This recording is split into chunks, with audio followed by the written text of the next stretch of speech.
If you've got a Nikon DSLR camera, don't go away, because in this video I want to share with you 5 essential and really cool tips that can help you get more from your camera.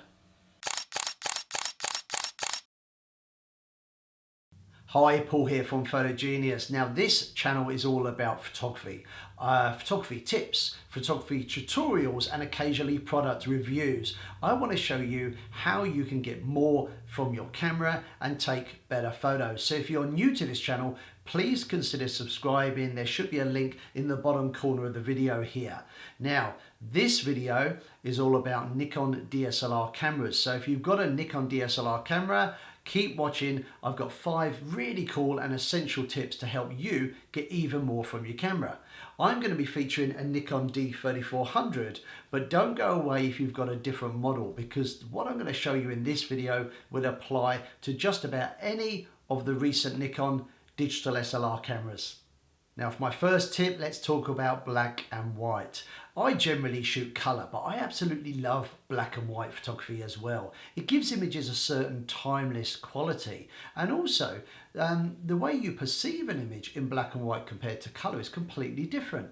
With colour, colours can look absolutely amazing, but colours can equally be very distracting. When you remove colour, your eye is drawn towards things like shape and form, and often you notice things like texture more with a black and white image than you would with a colour image.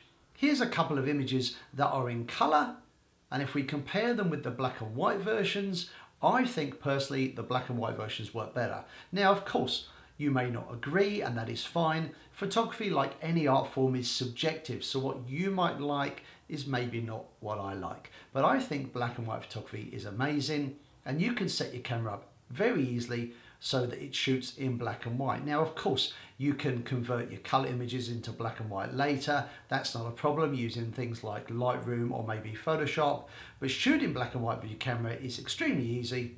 I'm going to show you how to do it.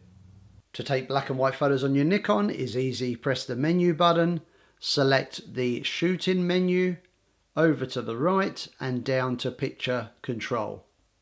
Press OK, select monochrome, which is the traditional film term for black and white photography, and press OK.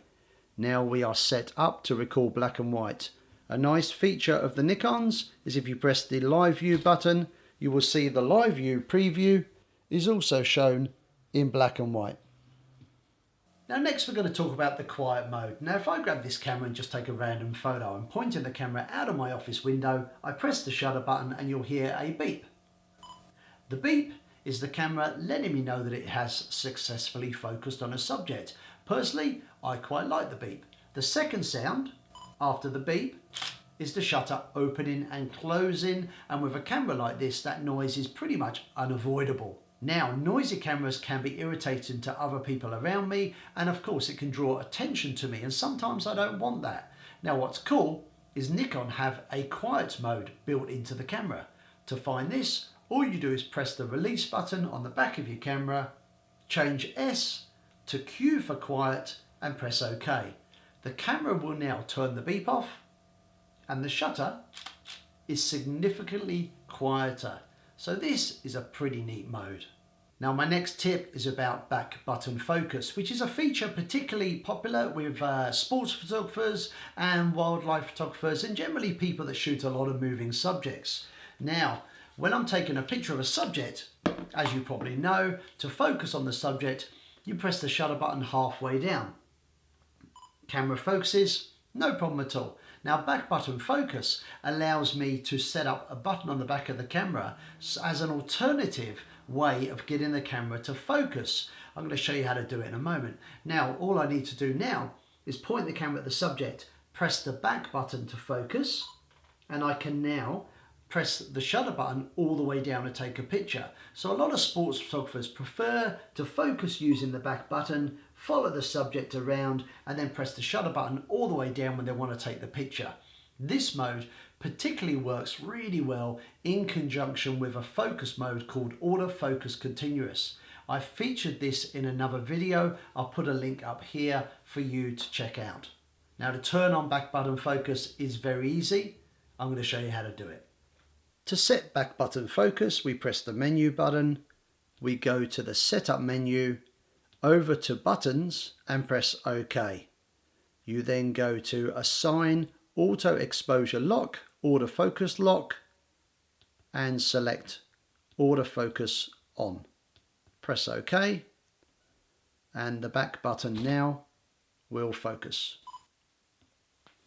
Now next, let's talk about the camera's display. The standard display on the Nikon D3400 looks like this. This is the display that I like, but you can change the color. You can go for a darker display, you can go for a brighter display, which is pretty cool. Now, some of the people watching this video will have a similar camera to the D3400, but your display may look like this. Now, this is the older display. And whilst it pretty much displays the same information, it misses out on one key thing, and that is the animated aperture symbol here. Now, what's really cool about the animated aperture symbol is when you start to get more into using your camera manually, adjusting the aperture is one of the things you're going to want to do. This allows you to control how much light passes through the lens. But the thing with apertures is the numbering system can be quite confusing. Small f number, big hole, big number, small hole. But if you use this display and you adjust the aperture, you'll notice that there is an animated aperture symbol that opens and closes. So you've got a visual reminder of what the F number actually means. Now, if I'm going above your head here and you haven't really looked into aperture yet, don't worry about it too much.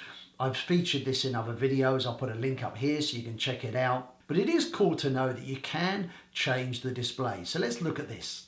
This is the default display on the back of the Nikon D3400, but if your Nikon looks more like this, you might want to update it.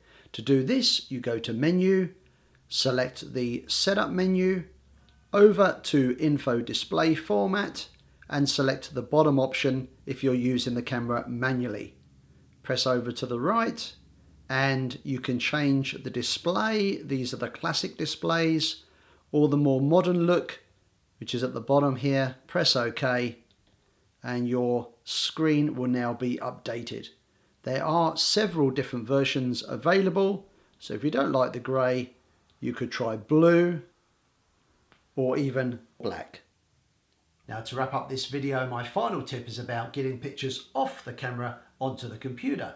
When you've got your photos and you're ready to edit your images, or you just want to save them safely, you need to get them off the camera, off the card, onto your computer. Now here you've got two options. You can use the supplied lead, plug it into the side of the camera, plug the other end into your computer, pretty straightforward. But I've always found that a little bit messy. So I've invested in a couple of these. These are card readers. I've got two because this one sits permanently in the back of this desktop computer, and when I'm ready to save my images, I pop the card out and plug it into the card reader. Easy. My second one, which is a spare one, is for when I'm on the move. That goes with me when I'm using my laptop. And this particular card reader accepts SD cards as well as the mini cards as well that you might find in GoPros and drones. And I've put some details on these in the links below the video. Now, when I've successfully saved all my pictures to my computer, the next thing I do is I eject the card, pop it back into the camera, and I format the card. Now, this is something you should do with a brand new card and every time you want to clear the card's contents, because formatting the card will remove a lot of the information and junk. Obviously, don't do it unless you're absolutely sure you've saved your pictures. And it will set the card up ready to receive and store new images. So formatting the card is something I definitely recommend with every new card and every time you want to clear the card down, ready to use again. Let's look at how to do it on the Nikon DSLR cameras. To format your memory card is very easy. We start by pressing the menu button and we select the setup menu. Over to the right, select Format Memory Card. And of course there is a reminder here that all images will be deleted. So you have to select yes, press OK, and the card is now formatted. Easy.